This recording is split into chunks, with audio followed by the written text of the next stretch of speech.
Patriot batteries say that planners expect retaliation and have prepared to absorb it. This is not a deterrence posture, dressed up as readiness. This is readiness. Whether it becomes action depends on diplomatic talks currently underway in Geneva. It depends on what Iran's leadership believes the armada outside its borders actually means. And it depends on decisions that will be made in coming days by people in rooms none of us will ever see. But the weapons are there, the pilots are there, the carriers are turning into the wind. And as of late February 2026, the likelihood of the largest regional war in a generation is by any measure at a historic high.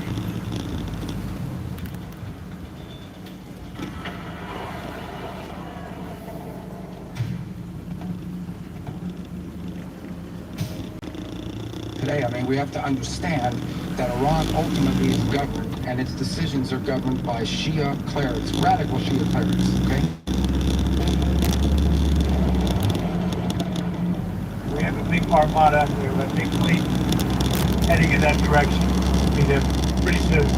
So we'll see how that works out.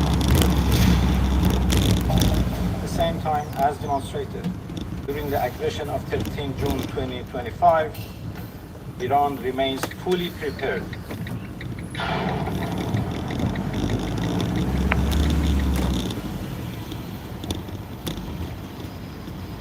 Somewhere in the Arabian Sea, an aircraft carrier is turning into the wind. Right now, it is the USS Abraham Lincoln, and just days behind it, crossing the Mediterranean, comes the USS Gerald R. Ford, the most advanced warship ever built. 2 nuclear-powered aircraft carriers, 120 combat aircraft, 50,000 troops. This is the largest concentration of American military force in the Middle East since the invasion of Iraq. And almost no one is talking about what exactly has been assembled and why.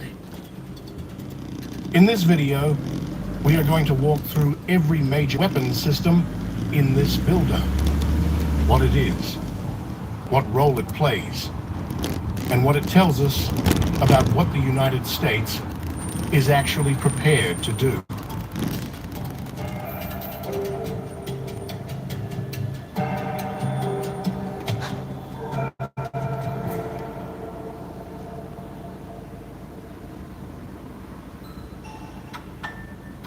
Thank you, Mr. Secretary. Thanks for recognizing all of our folks out there doing our nation's work, and nice to see everybody on this early Sunday morning.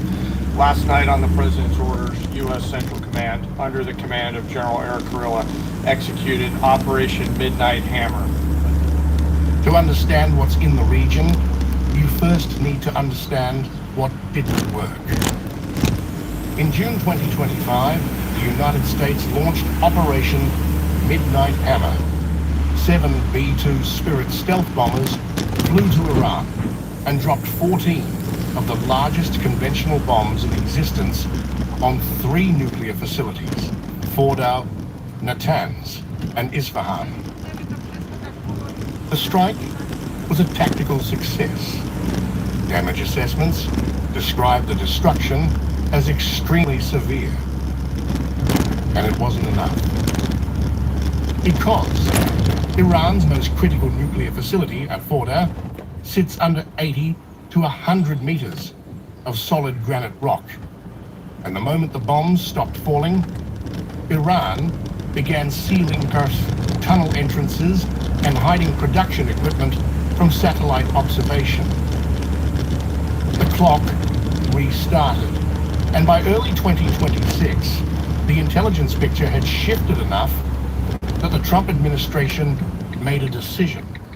This time, they would not send a surgical strike team. They would assemble an armada.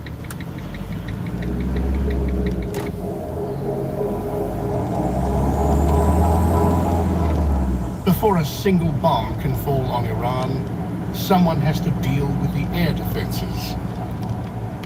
Iran operates what's called an integrated air defense system, a layered network of radars, surface-to-air missiles, and interceptor aircraft designed to detect and destroy anything flying toward its territory.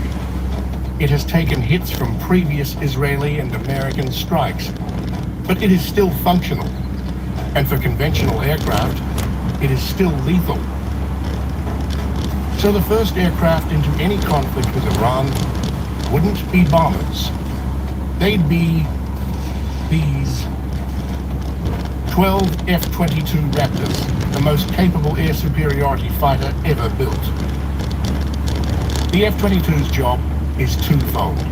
First, keep Iranian fighters away from US strike packages. No Iranian interceptor is getting through an F-22 screen. The aircraft simply isn't in Iran's inventory that can challenge it. Second, act as a flying intelligence hub. The Raptor's sensor suite maps the entire battle space in real time and shares that picture with every other platform in theater. It doesn't just fight. It thinks for the whole force. Now, 30 F-35As, and these have a very specific job with a very specific name. Wild weasels. It's an old term dating back to Vietnam for pilots whose mission was to hunt and destroy enemy radar systems. You fly toward the radar, you let it lock onto you, and then you kill it before it kills you. The F-35A does this with a modern twist. Its sensor fusion capability processes data from multiple onboard systems simultaneously, allowing the pilot to identify a mobile Iranian radar site in the window between when it switches on and when it moves. Because Iran's missile batteries use what's called shoot and scoot. They fire, then immediately reposition before they can be targeted. The F-35A is fast enough, stealthy enough, and smart enough to beat that clock. And then there's the F-35C, the carrier-based variant operating from the Abraham Lincoln. Same capability, different launch point, which matters enormously because it means Iran has to defend against aircraft coming from two completely different directions at once.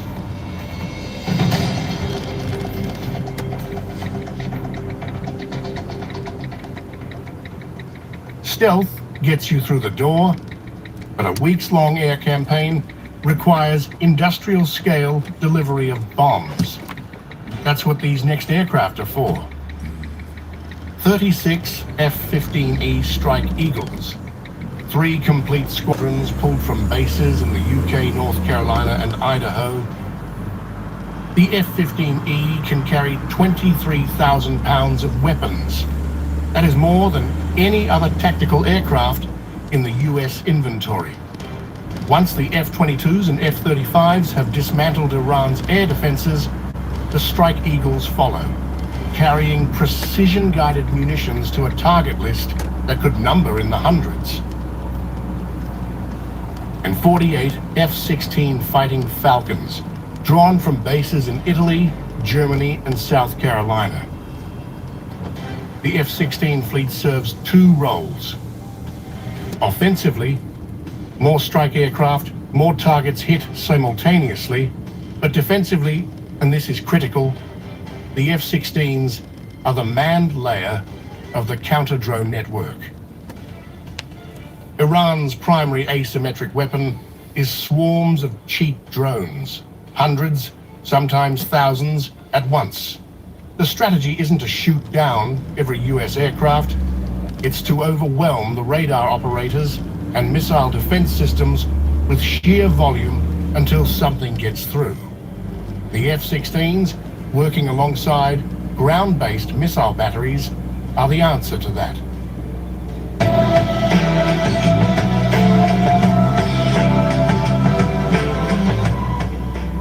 modern air warfare is fought on two levels simultaneously: the kinetic, bombs and missiles, and the electronic, the invisible contest over who controls the electromagnetic spectrum. 12 EA-18G Growlers are in theater. Their mission: blind Iran's radar systems, not destroy them, blind them. Flood the electromagnetic spectrum with jamming signals so that Iranian radar operators see noise instead of aircraft. The Growler works in tandem with the F-35A Wild Weasels. The Growler degrades the picture. The F-35A physically destroys the emitter. Together, they don't just defeat Iran's air defenses, they erase them. Then there's the E-3 Sentry, 6 of them representing roughly 40% of America's entire operational AWACS fleet. The E-3 is the air battle manager. That rotating dome on top of the aircraft contains a radar that can track anything flying across hundreds of miles. Every aircraft in theater talks through it. Every threat gets logged in it. It is the brain of the air operation. The problem, and this is worth knowing, is that the E-3 fleet is old. Aging airframes, engines that are no longer in production, and a mission-capable rate of under 56%. Committing 40% of what's left of this one theater means if something goes wrong in the Pacific, the US has almost nothing left to send. And for E-11A, BAC in aircraft, Battlefield Airborne Communications Node, this one is almost never discussed in public reporting, but it may be among the most important assets in the buildup. Here's the problem it solves. 5th-generation aircraft like the F-22 and F-35 use different, more secure data links than older F-15s and F-16s. Without a bridge between them, they cannot share a common picture of the battle space. They'd be flying the same skies and effectively blind to each other. The E-11A is that bridge. It translates between systems in real time, allowing every aircraft, regardless of generation, to see the same threat, picture and coordinate as a single force. 4 of them at one base is unprecedented.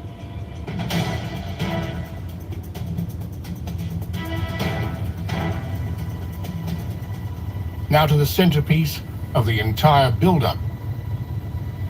2 aircraft carriers. The USS Abraham Lincoln has been on station in the Arabian Sea since late January.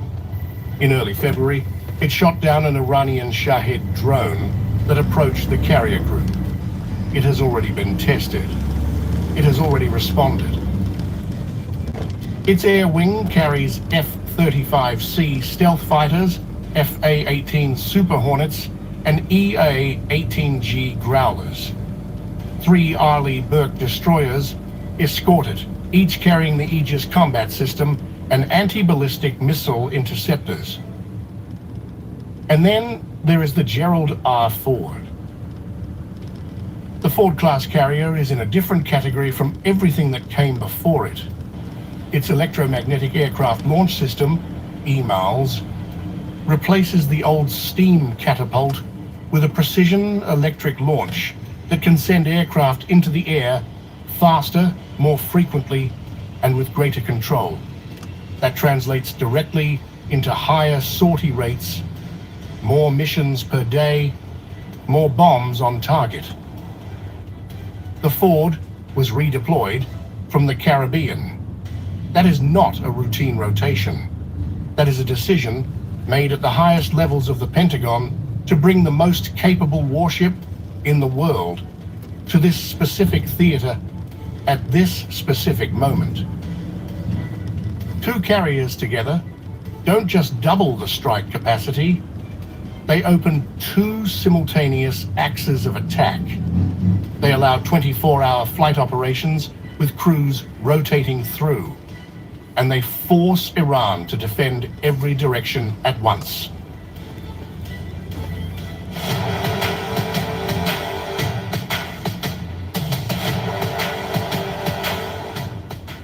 Everything we've discussed so far, the stealth aircraft, the strike fighters, the carriers, all of it serves one central strategic purpose. And to understand that purpose, you need to understand one specific facility. Fordo, Iran's most protected nuclear enrichment site, sits inside a mountain under 80 to 100 meters of solid granite rock.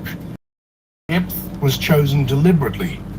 It was engineered to survive conventional bombardment. Standard precision-guided bombs cannot reach it. The rock absorbs the energy before the explosion gets anywhere near the machinery inside. There is exactly one conventional weapon in the world capable of destroying Fordo. The GBU-57 massive ordnance penetrator, 30,000 pounds, the largest conventional bomb ever built. It uses a high-density steel casing to punch through rock and reinforced concrete. GPS guidance keeps it on course, and its fuse doesn't detonate on impact. It counts floors. It measures material density as it drives downward. It waits until it has reached optimal depth inside the target structure, and only then detonates. 14 of these were dropped in Operation Midnight Hammer. There is only one aircraft that can carry it, the B-2 Spirit stealth bomber. And Diego Garcia, the British territory in the Indian Ocean, 2,000 miles from Iran, has been listed as a potential B-2 staging base in this buildup. The pieces are in place again.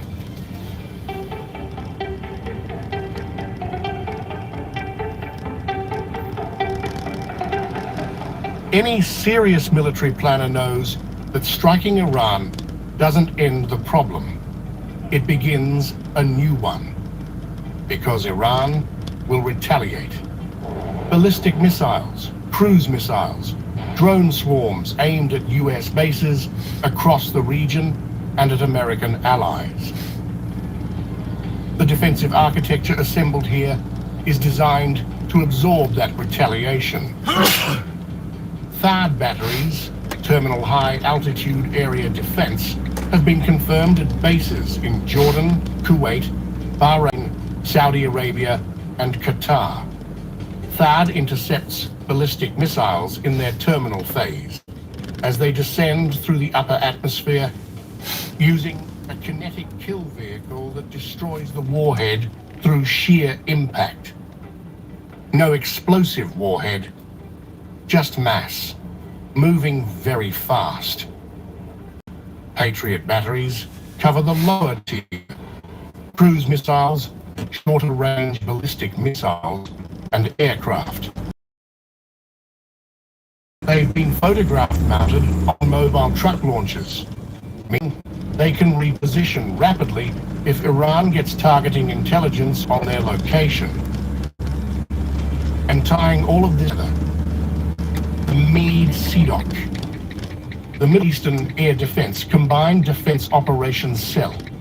17 nations, all represented in a single coordination center at Al Udeid, sharing early warning data and synchronizing intercept decisions across the entire region in real time. It is, in effect, a single integrated shield spanning multiple countries. It didn't exist before January 2026.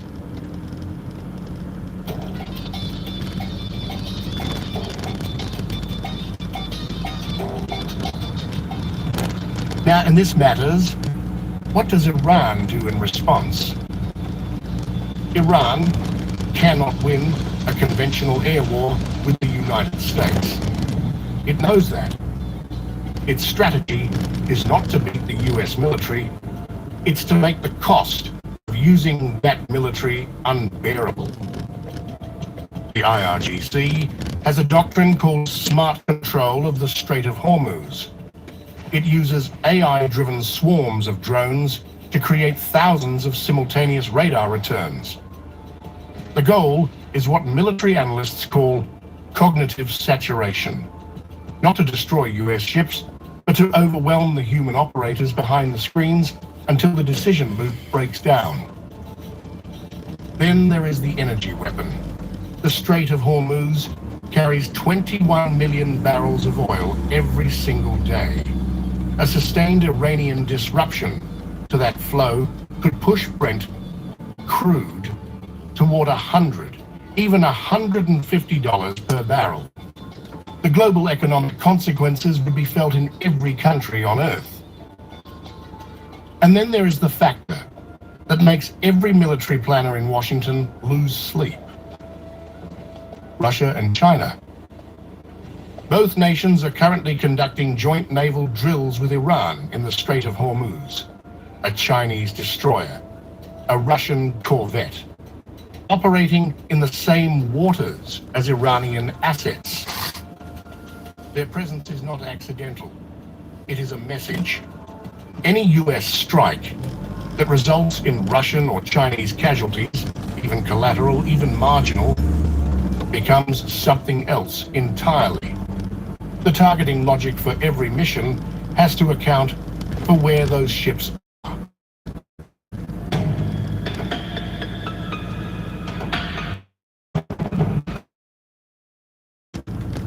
Military buildups of this specificity are not ambiguous. When you read the list of what has been assembled, not just what's there, but what role each system plays, you can read the operational plan underneath it.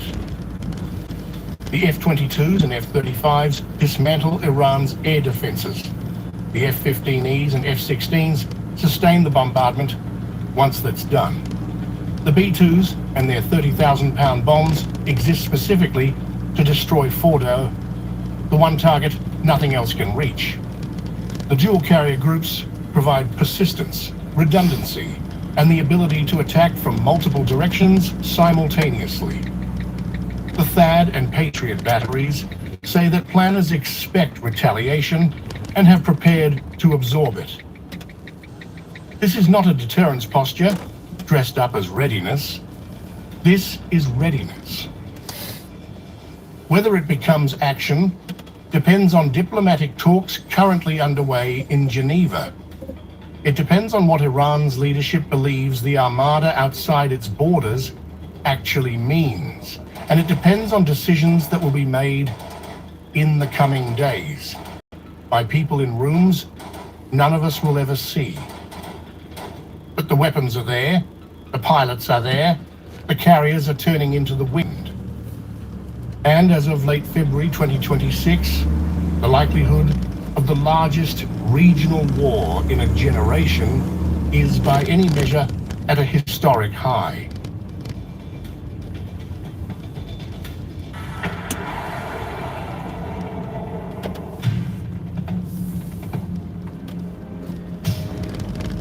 Today, we have to understand that Iran ultimately is governed, and its decisions are governed by Shia clerics, radical Shia clerics, okay? We have a big armada, we have a big fleet heading in that direction. We'll be there pretty soon. So we'll see how that works out. At the same time, as demonstrated during the aggression of 13 June 2025, Iran remains fully prepared.